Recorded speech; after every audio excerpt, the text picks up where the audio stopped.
जल्दी करो अरे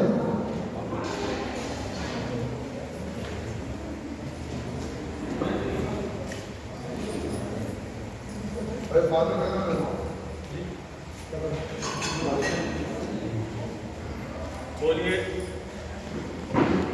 देवाधिदेव 1008 मूल नायक श्री आदिनाथ भगवान की,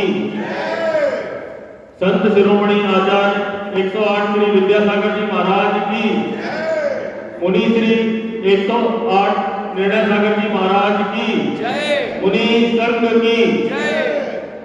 बहुत ही हर्ष का विषय है, आज बालाघाट नगर में मुनि श्री 108 श्री निर्णय सागर जी महाराज का चातुर्मास कलश स्थापना का दिन है। आप सभी लोग बाहर से काफी संख्या में पधारे हैं। मैं आप सब लोगों का स्वागत करता हूँ, वंदन करता हूँ, अभिनंदन करता हूँ और महाराज श्री से अमृतमयी वाणी के लिए निवेदन करता हूँ। नमोस्तु महाराज जी, नमोस्तु महाराज जी, नमोस्तु महाराज जी।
हमारे जैन शास्त्र की परंपरा में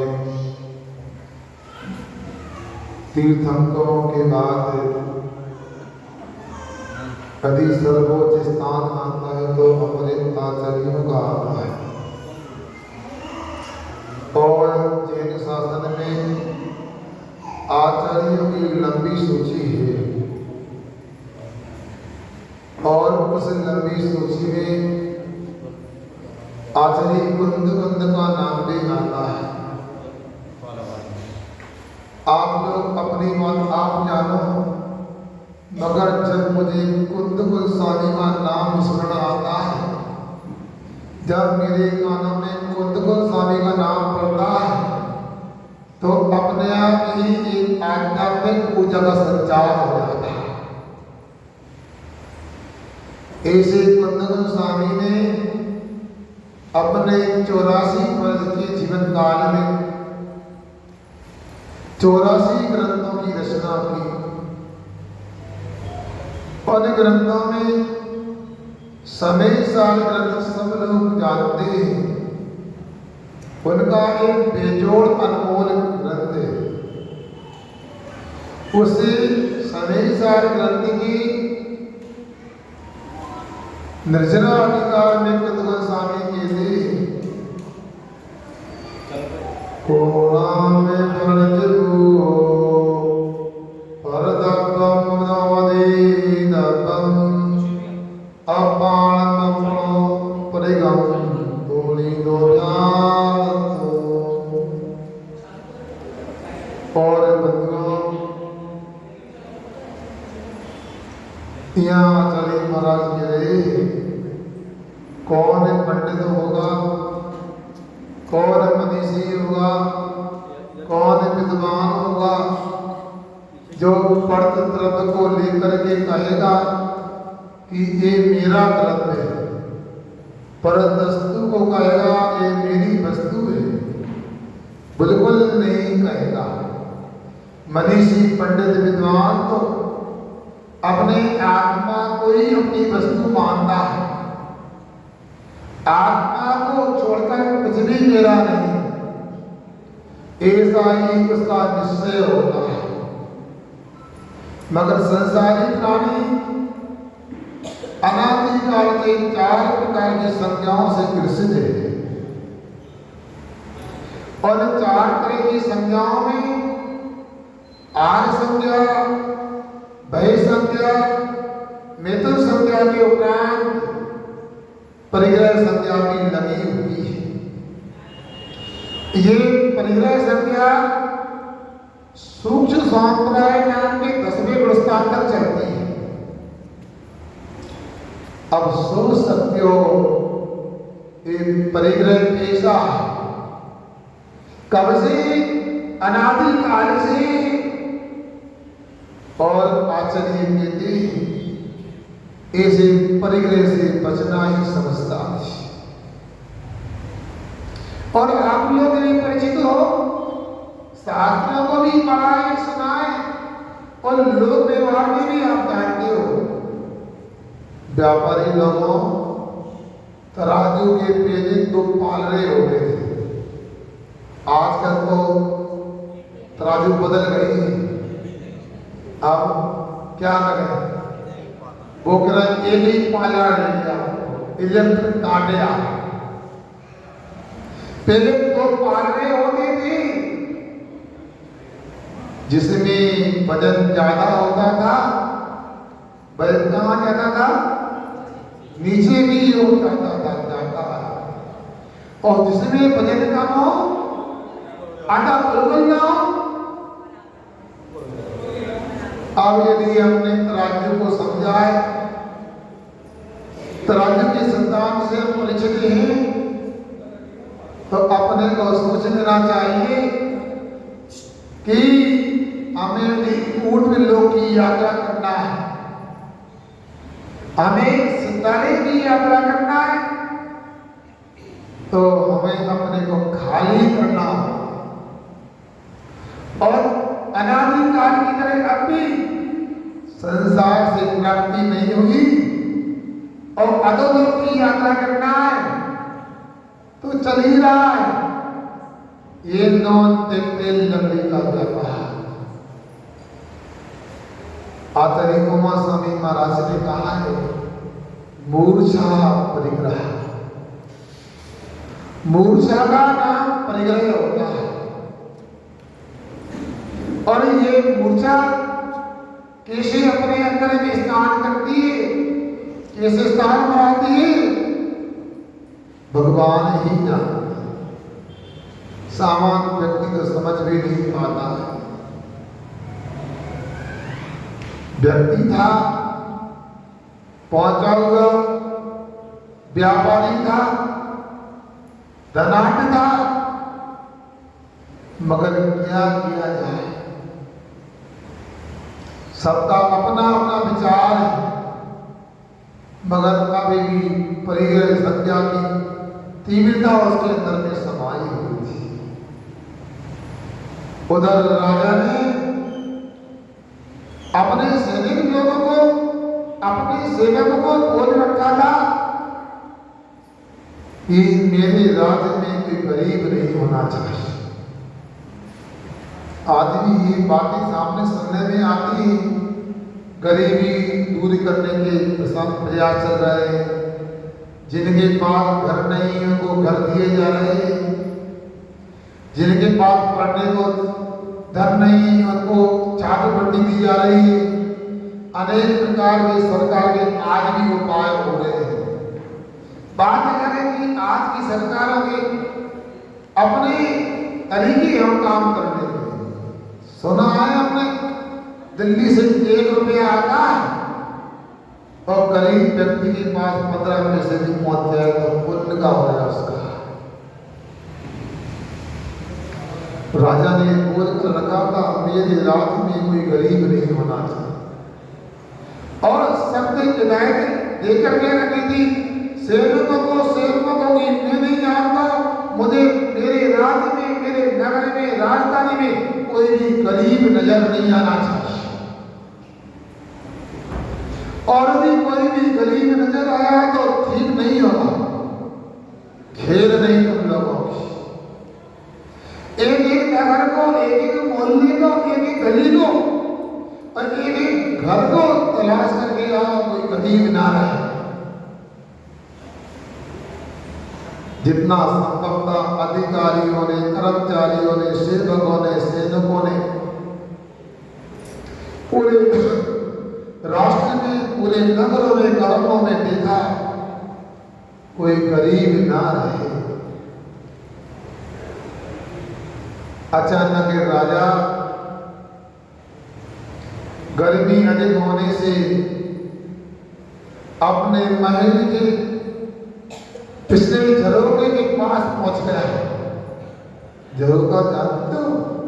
नहीं जानते? खिड़की जानते हो? नहीं जानते? महाराज भिंडो का हुआ, हम क्या करें भैया, इस बार तो बालाघाट आ रहे हैं, लग रहा है अगली बार अंग्रेजी सीख के आना पड़ेगा।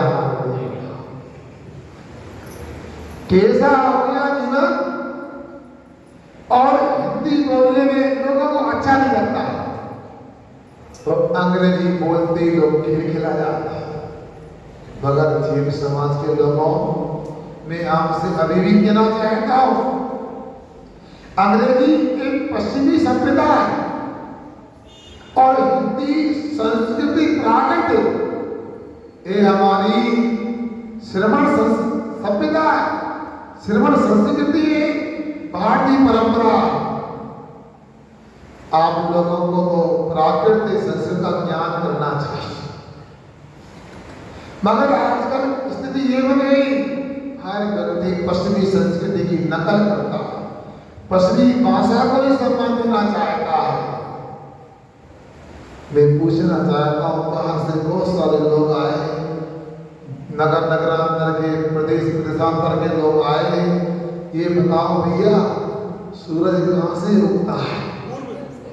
बोलो, अभी गोली नहीं लगाई नहीं तो फिर मैं लगा सकते नहीं भैया, अभी तो मैं पूछ रहा हूं आपसे, ये बताओ सूरज कहां से उगता है? पूरब से उगता, पक्का ना? और डूबता कहां डूबता है? पश्चिम में डूबता है।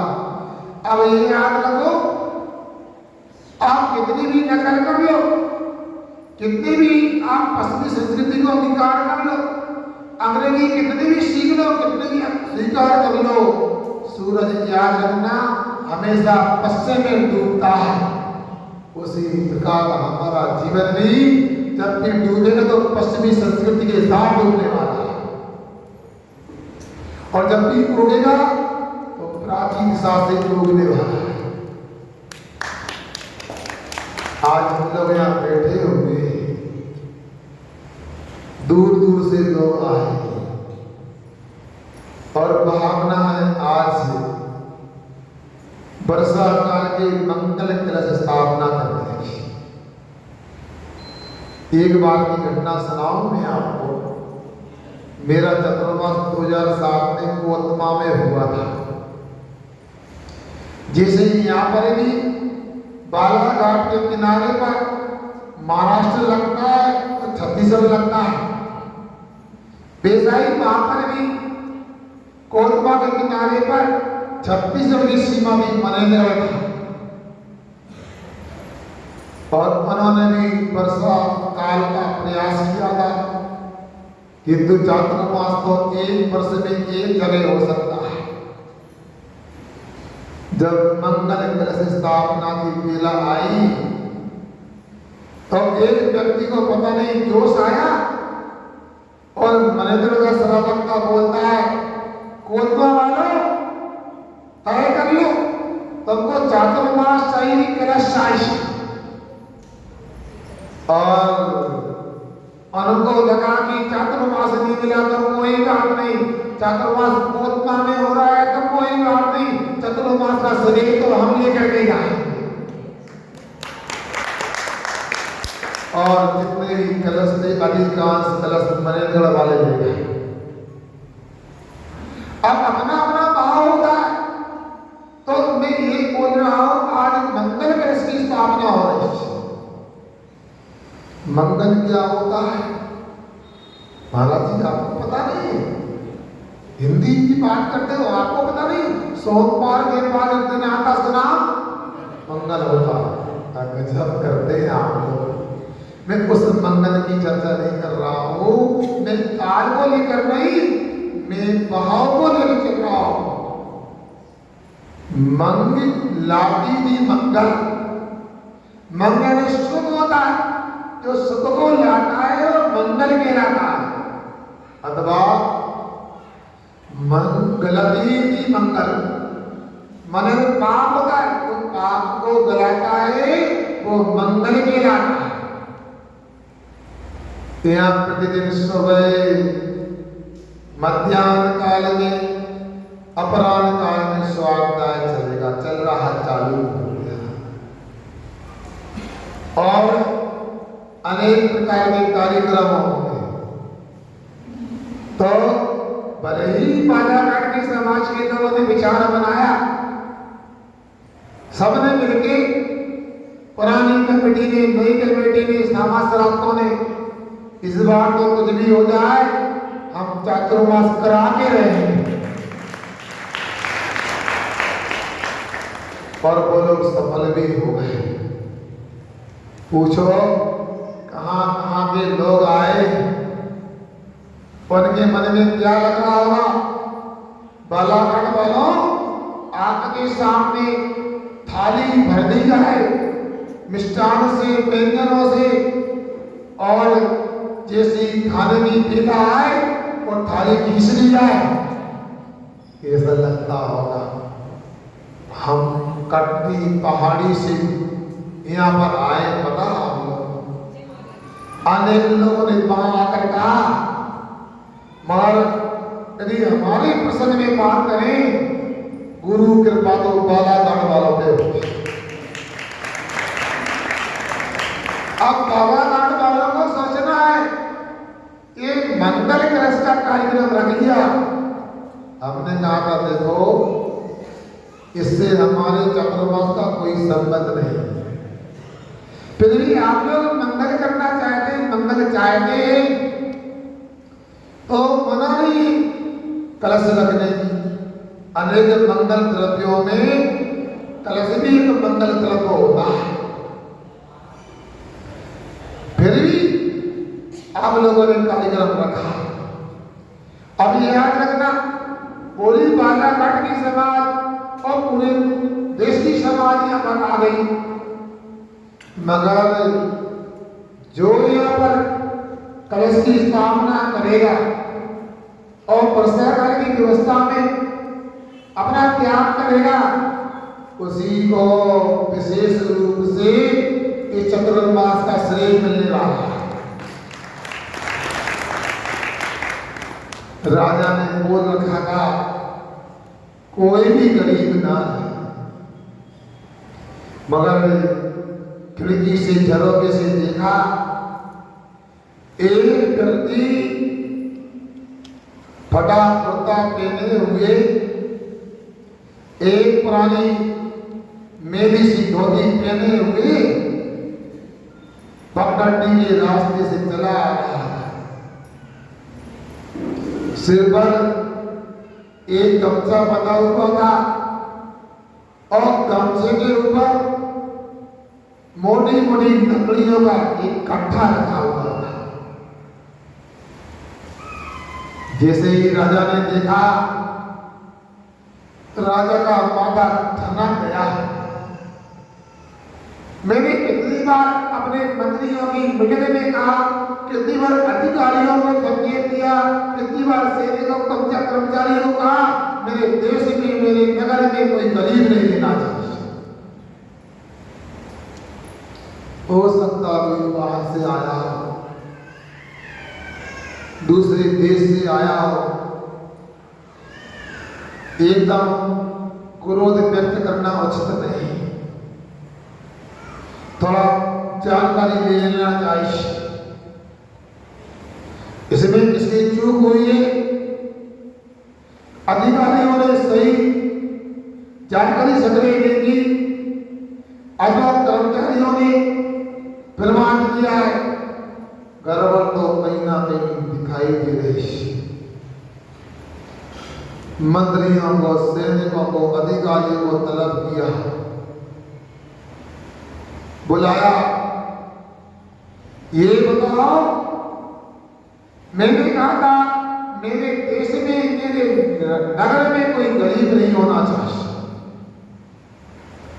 आखिर ये मेरे महल के पीछे करडंडी के रास्ते से और गरीब आ रहा था जिसको लकड़ियां संग्रह करके पेश करके अपना जीवन का गुजारा करना पड़ता है।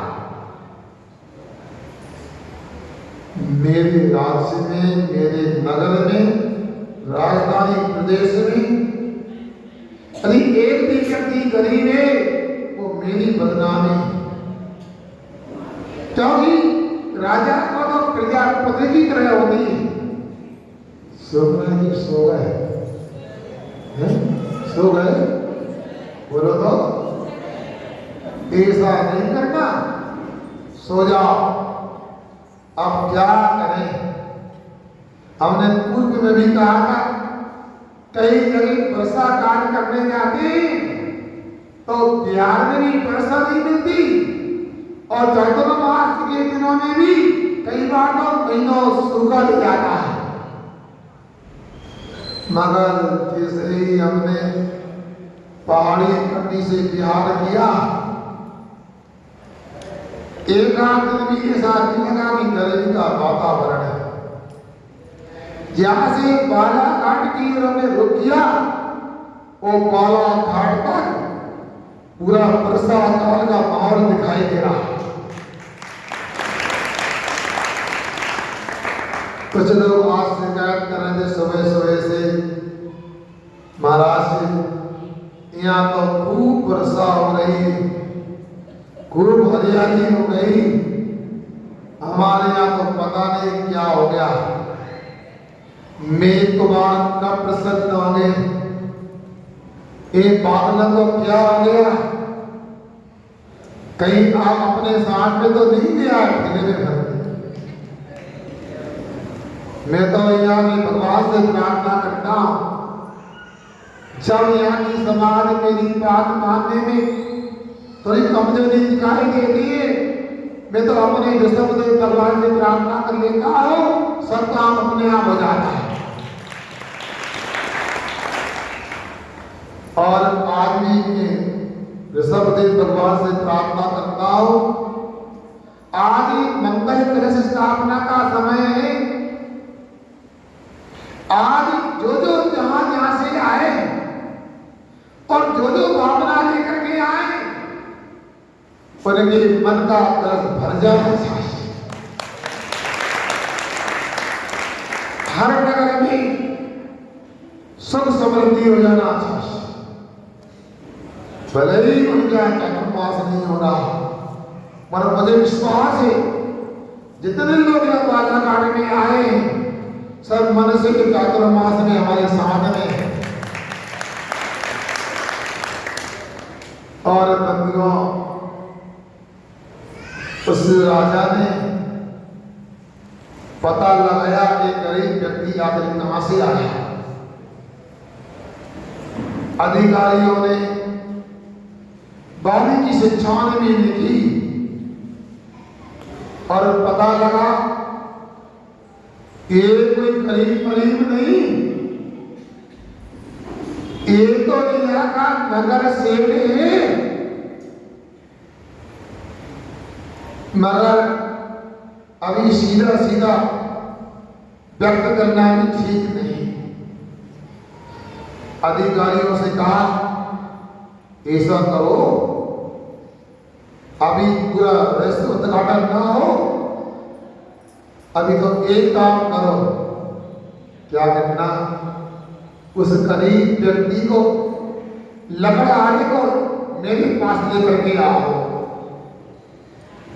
जैसा हुक्म, राजा का जैसा फरमान, उसके घर पर लोग गए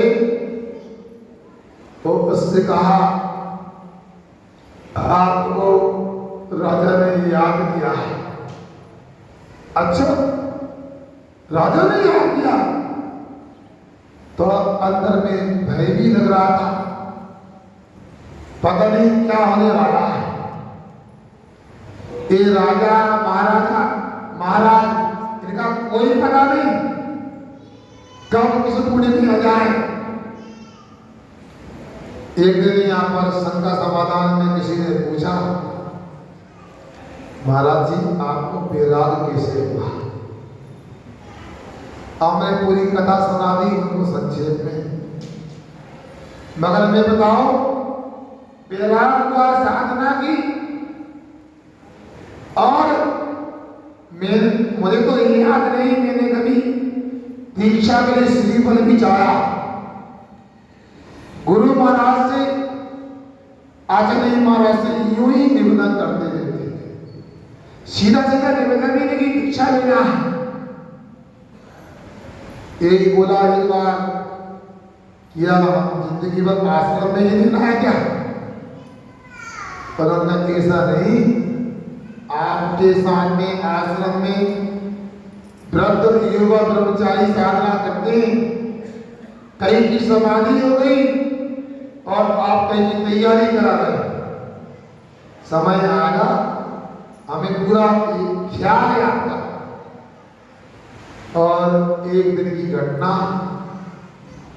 कुंडल प्रसिद्ध क्षेत्र पर 6 अक्टूबर का दिन था। अचानक शाम को भक्ति करके आए और पीछे से बुलावा आ गया, आपको आचार्य से जी बुला रहे हैं। हमें डर लगा, पता नहीं क्या हो गया।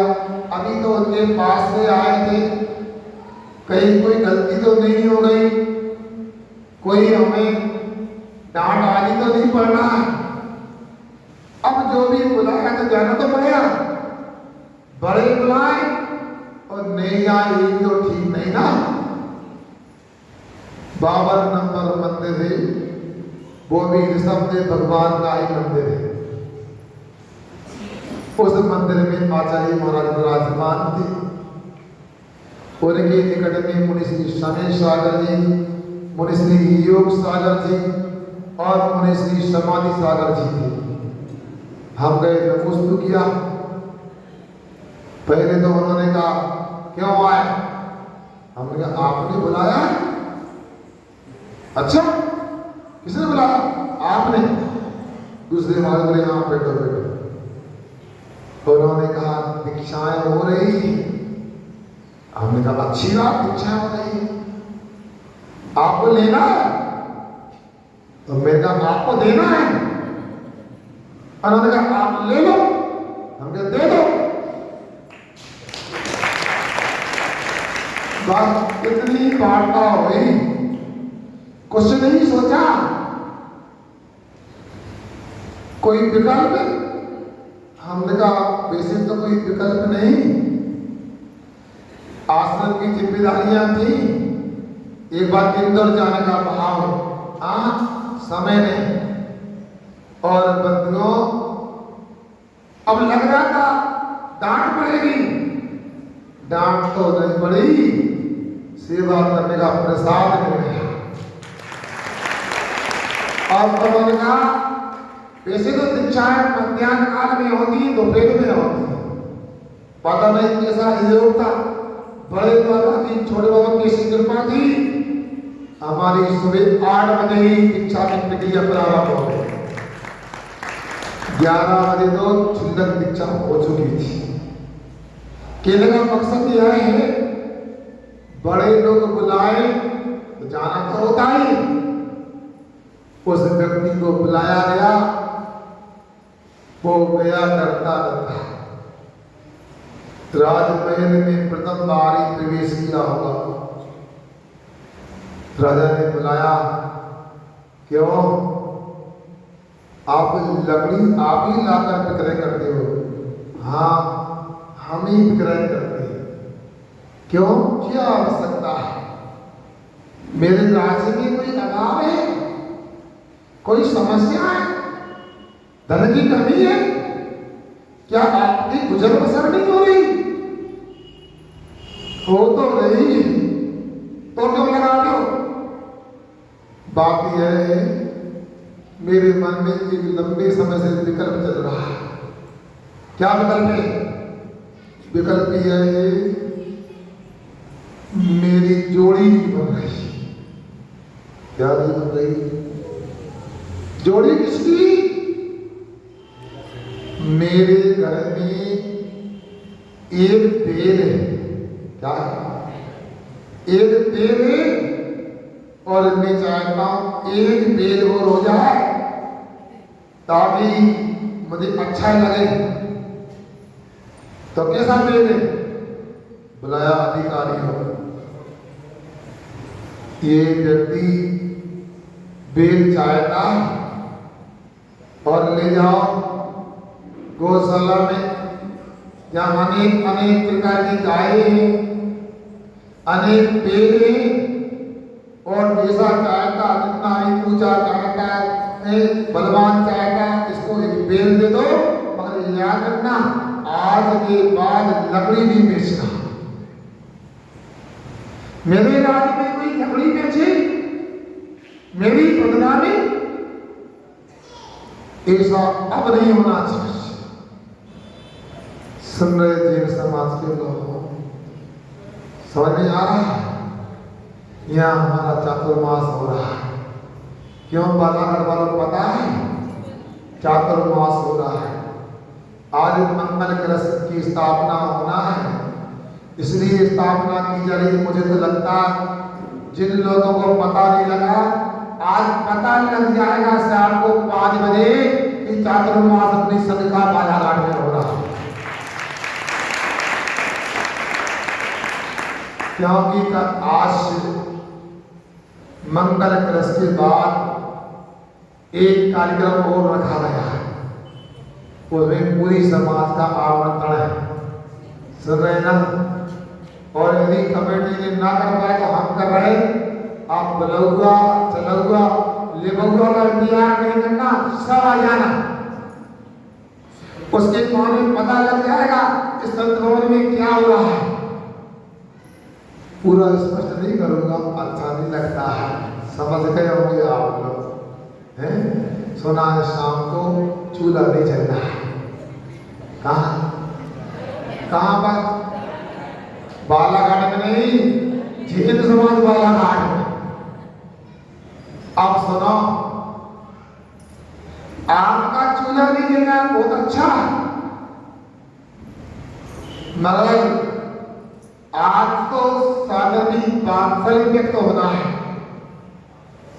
किसी ने कहा है दूसरे के दुखों में आंसू बहाना सीख लो, अपने दुखों में मुस्कुराना सीख लो। अरे जो खिलाने में मजा आता और खाने में नहीं, इसलिए दूसरे के काम होना सीख लो। वो राजा तो अपने देश की प्रजा की चिंता करने वाला है। हम लोगों को भी पूरे देश की, और देश की नहीं तो अपने भीतर मार्ग में चलने वाले श्रावक श्राविकाओं की चिंता करना चाहिए। आप लोगों से पूछ रहा हूं, बालाघाट वालों से, झूठ नहीं बोलना, महाराज के सामने बैठो, पाप लगेगा। चातुर्मास में कैसा लग रहा है हम लोग? आवाज से नहीं आ रही थी आवाज, अच्छा लग रहा है पक्का? तो जैसे 2022 में चातुर्मास यहाँ हो रहा है, सब जगह होना चाहिए ना, बोलो तो। और बालाघाट में चातुर्मास बार-बार होना चाहिए, आखिरी बार होना चाहिए, बोलो तो। आवाज सीधी आ रही, पुरुष लोगों को क्या हो गया है? भैया कुर्सी वालों, जोर से तो बोलो, बार बार होना चाहिए। सुनो, यहाँ पर बहुत सारे नगर के लोग बैठे हैं, सागर के, गंज वासुदा के, पहाड़ी के, कटनी के और भी अनेक जगह के लोग यहाँ पर बैठे हैं। उनको पता मैं तो सुबह सुबह 3 किलोमीटर भी बिहार कर लेता हूँ और बालाघाट में भी आप लोगों के सहयोग से 3-3.5 जाना और 3.5-7 किलोमीटर का बिहार करता हूँ बालाघाट। सुन रहे आप लोग, मगर सभी महाराजों की, सभी साधुओं की सामर्थ्य एक सी नहीं होती। मैं बालाघाट वालों से चाहता हूँ अगला चतुर्मास कोई संघ का हो, कोई मुनि संघ आए, कालिका संघ आए, पहले को इतना दूर नहीं जाना चाहिए। 1-8 किलोमीटर के क्षेत्र में रहने में ही उनका ऐसे तरीके से बिहार का प्रबंध हो जाना चाहिए।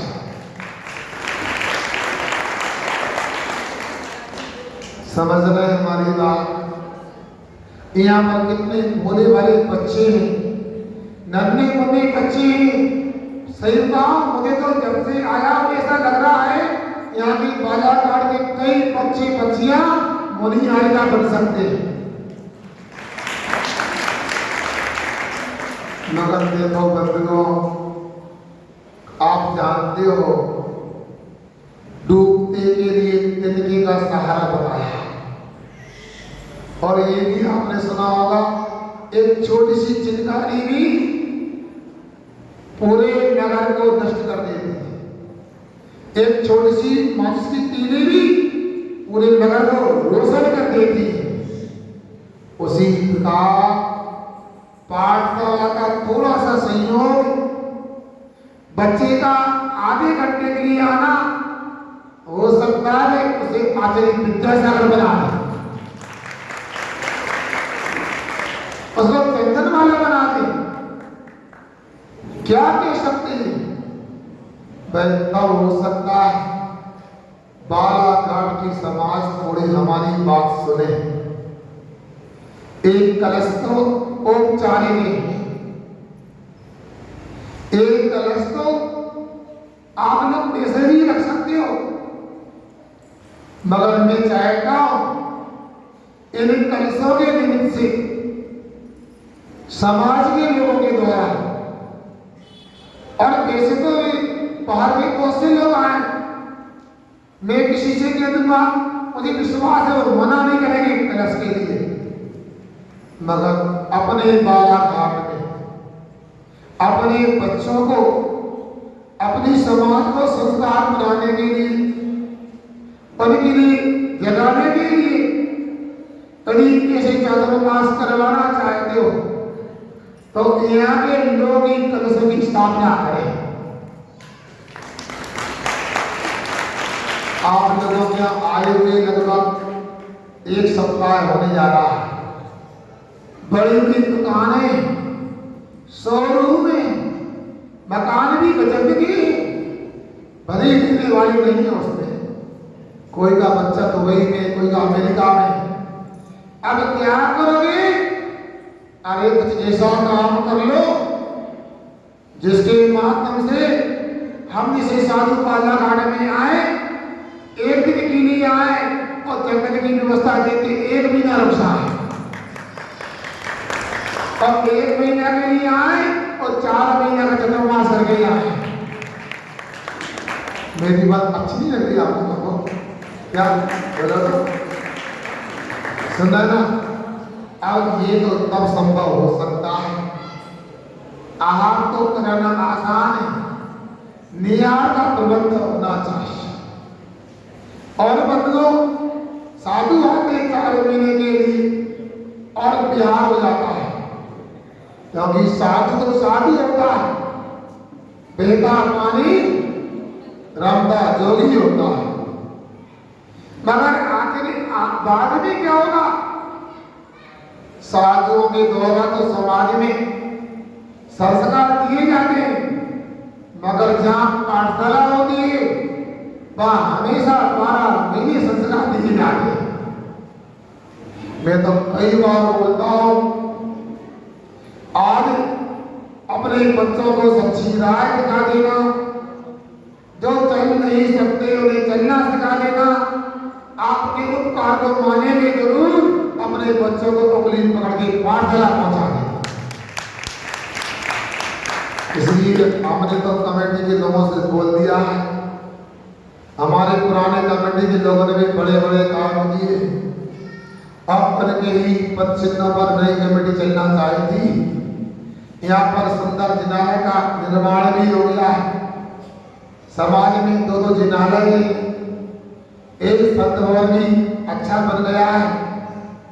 आर्य पूर्णमती जी का चतुर्मास हुआ था और वो चतुर्मास इस संत भवन के रूप में स्थायी हो गया। आर्य तपोवती जी, आर्य कपूरवती जी आई, उन्होंने भी समाज को संकेत किया और मंदिर भी सुंदर बन गया। अब मैं चाहता हूं इस बार चतुर्मास आपने गुरु महाराज की कृपा से प्राप्त किया है।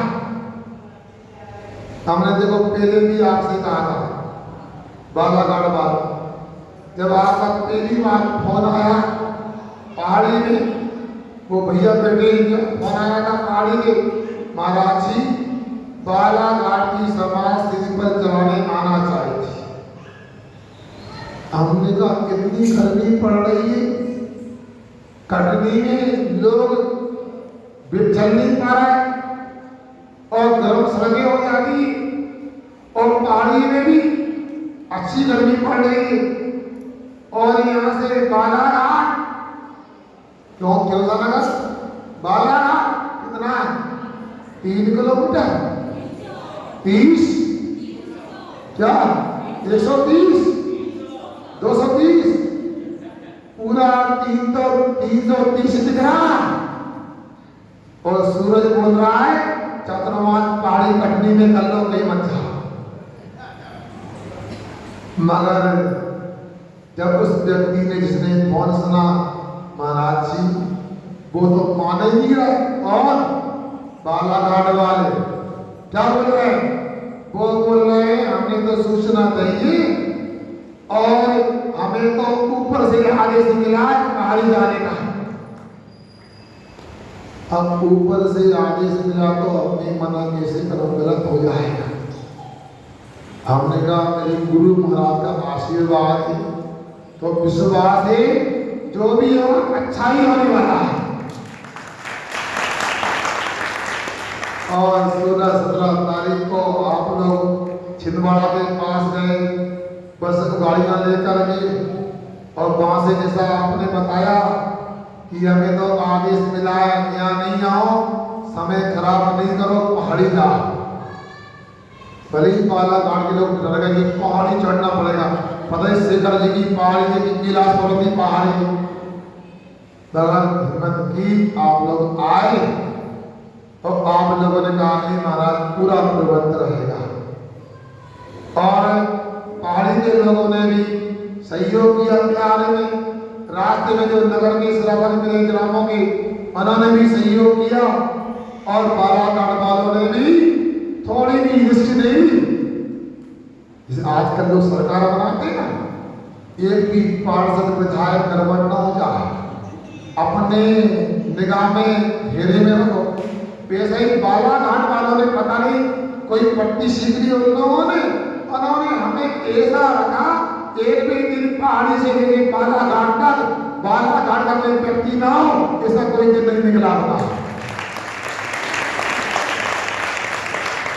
अब कोई बीच के सलावा कोई गाना खुशी करने मन कान भर दे, बालाघाट मत जाओ, नक्सलवादी एरिया कहाँ जा रहे हो।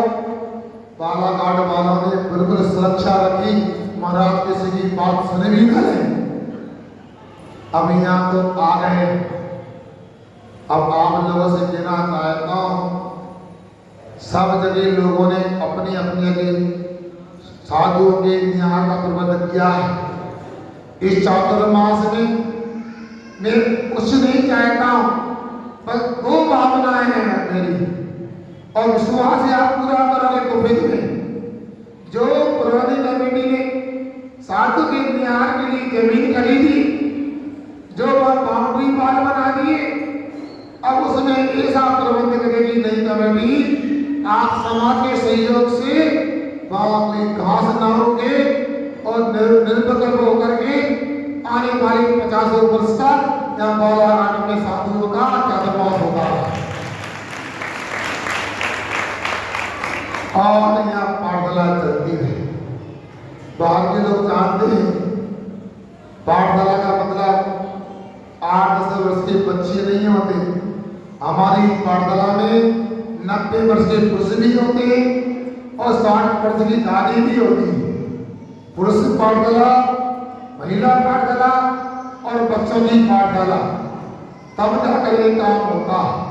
तो आप लोगों से कहूँगा दोपहर में जो भी आपका त्याग करने का, दान करने का भाव बने, तो इस बात को ध्यान रखिएगा कि जो भी कमेटी से देना चाहेगा, जो भी दान राशि आए, 1 रुपए से 1 करोड़ तक आए, आपको पूरा खर्च जंगल की व्यवस्था में और पाठशाला को बढ़ाने में खर्च करना है। अब बाहर के लोग भी, समाज के लोग भी, इनमें कोई बहानाबाजी नहीं, पूरा खर्च पाठशाला में और न्याय व्यवस्था में होना है। और समाज के लोग इसको ध्यान रखेंगे। जो जितनी अच्छी व्यवस्था न्याय व्यवस्था कराएगा उसे आगे चातुर्मास का श्रेय प्राप्त होता रहेगा। बात चल रही, उस व्यक्ति को बुलाया जोड़ी बनाने के। उसने कहा यहाँ आपकी गौशाला में कोई ऐसा तेल नहीं है जिससे मेरी तेल की जोड़ी बन सके। राजा का माथा ठनक गया, ऐसा कौन सा तेल है इसका, मेरे हजारों तेलों में जोड़ी नहीं बन रही। सुनो, समय होगा, बोलोगे। राजा ने कहा ऐसा कौन सा तेल है। अधिकारियों से कहा चलो इसे घर पर देखते हैं। सुनो, वो अपने घर के अंदर ले गया। आंगन के अंदर सीढ़ी के ऊपर ले गया। दाईं ओर उसका एक कमरा था। क्या तो वो तेल की जोड़ी बनाना था। अरे तो गंदी न करो, देखो तो मेरा तेल कौन सा है। कौन ले गया? लकड़हारा, जो इताड़ में नगर सेठ था। और दाईं ओर कमरा था। कौन सा कमरा? बैठक कक्ष। अंग्रेजी में क्या बोलते हो किनारे? Dining room.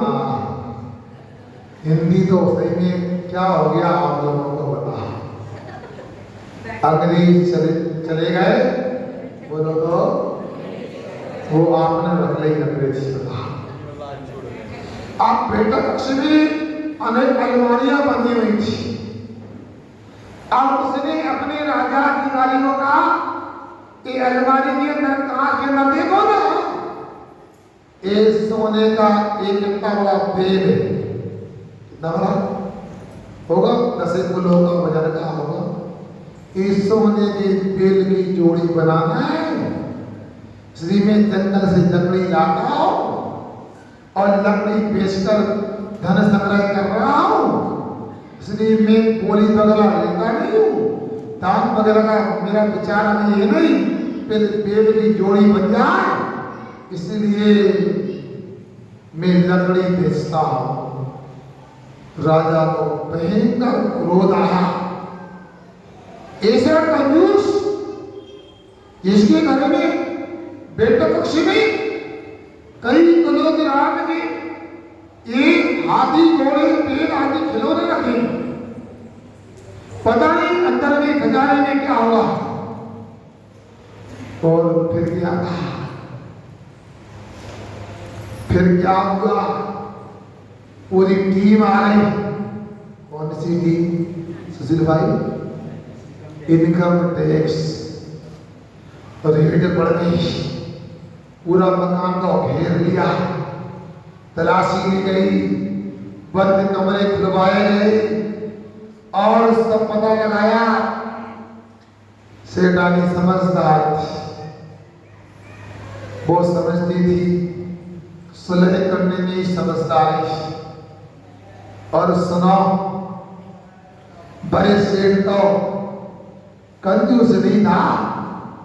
क्या कंजूस नहीं था, महाकंजूस था।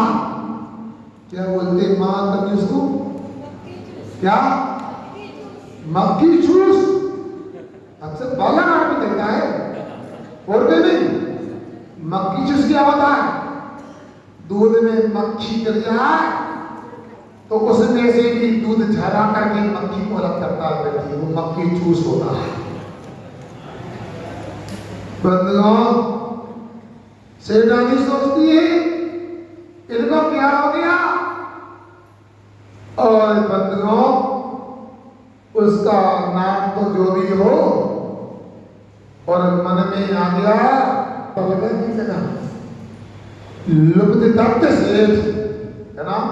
लुब्ध दत्त सेठ लोभी सेठ हो गया। अधिकारियों ने जैसे ही पूरी संपत्ति सोना चांदी राजसात करने का प्रयास किया, सेठानी सुलह करने को आती, बड़ा स्वर्ण थाल में रत्नों को लेकर आती है। सुन रहे की सो गए आप? रत्नों का थाल लेके आती है, और जैसी आती है अधिकारियों के पास, इनको रत्न दे दी जाए, प्रसन्न हो जाएंगे, चले जाएंगे, बाकी संपत्ति तो बच जाएगी। मगर जैसे ही लुब्ध दत्त की नजर पड़ी, उसने इशारे में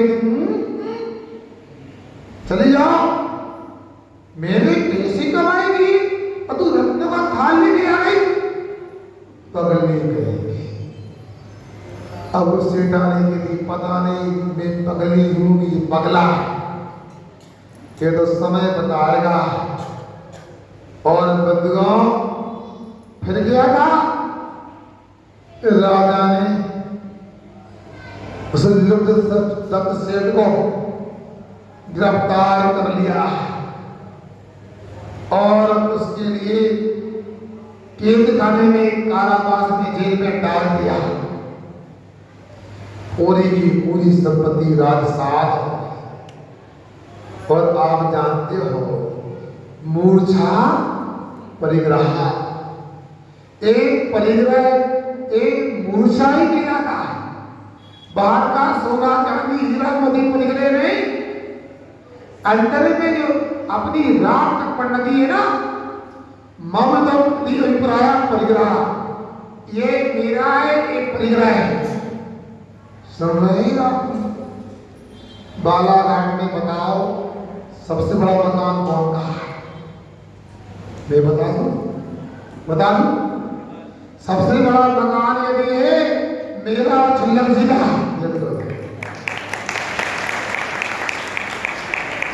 क्यों भैया ताली बजा दी आप लोगों ने? कितने जतन से संत निवास बनाया और महाराष्ट्र में कब्जा कर लिया और ताली बजा दी। बड़े उदाहरण बना है बालाघाट में होता। देखो भैया आपके गांव में ऐसा नहीं मिलेगा। सुनो, ये मैंने कह दिया आपको प्रसन्न करने के लिए। इताअत तो ये है, साधु बड़े से बड़े निवास में रहता है, अपना नहीं मानता है, और गृहस्थ झोपड़ी में भी रहता है। एक मेरी झोपड़ी, ये मेरी, एक मेरा, यही तो परिग्रह है। साधु रहता है और उसके उपयोग में बिहार देता है, और आप जब रहते हो तो चलते भी हो, आपके उपयोग में निवास रहता है। और उसको ऐसी मूर्छा थी, इष्ट वियोगश नाम का 8 ध्यान लगातार सता रहा, और ऐसे 8 ध्यान के कारण उसने नरक आयु का आश्रय किया और मर करके नरक गया।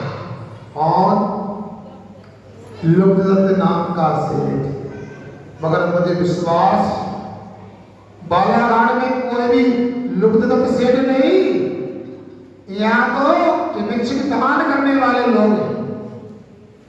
और आज भगवान ऋषभदेव से प्रार्थना करता हूँ, जब आप लोगों ने मंगल कलश की स्थापना का कार्यक्रम रख लिया है, मैं आज देखूंगा यहाँ आगे भी चतुर्मास होते रहे, यहाँ के बच्चों को पाठशाला में संस्कार मिलते रहे।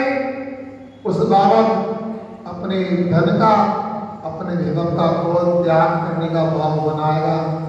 आप लोगों को सोचना है, आपके यहाँ हमारा तो प्रयास यही है, हमेशा चातुर्मास होता रहे। कभी आरिगा सरकार और कभी जल्दी करते थे ताली बजाते, समझो लोगों मना तो मैं ताली बजाते। हम ये कहना चाहते हैं, मैं तो चाहता हूँ बालाघाट में कभी आरिगा संघ आए, कभी मुनि संघ आए, और कभी कभी ऐसा भी हो जाए आचार्य महाराज संघ आए। ये ताली बजाने से नहीं, आपके त्याग से हो सकता है। अंत में एक बात बोलता हूँ, हमारा एक बार आचार्य महाराज के साथ में अहमदाबाद जाना होगा। कहाँ पर? कहाँ पर है? कहाँ है? गुजरात में। हम गए, साबरमती में एक हार हुआ, और जैसे ही साहेबपुर कॉलोनी में मोहल्ले में पहुंचे, रात तो उड़ गए, जंगल कहाँ जाए, सोच की व्यवस्था क्या है। और आचार्य महाराज ने अपना विचार पलटा, चलते चलते चलते बड़ौदा का रास्ता पकड़ लिया और अहमदाबाद छोड़ के बाहर हार हुआ, क्योंकि जंगल की व्यवस्था है। द्वारा से ये गोंदिया के लोगों से भी कहना चाहता, जी साहब हमने यहाँ कहा, आप लोगों को भी विचार करना चाहिए। निहार का जंगल का ऐसा स्थान हो, पूर्व में भी अहिंसक हो, बाद में भी अहिंसा को देने वाला। आज आपका कार्यक्रम 50 संपन्न हो। रोज हम लोग धर्मोपदेश के उपरांत प्रश्न स्वाध्याय करते हैं। समय अपना हो रहा, एक दो प्रश्न करके अपन आज की सभा को विराम देते हैं। पूछिएगा, आज का पहला प्रश्न है। आज पूरे प्रवचन में हमें यह समझ में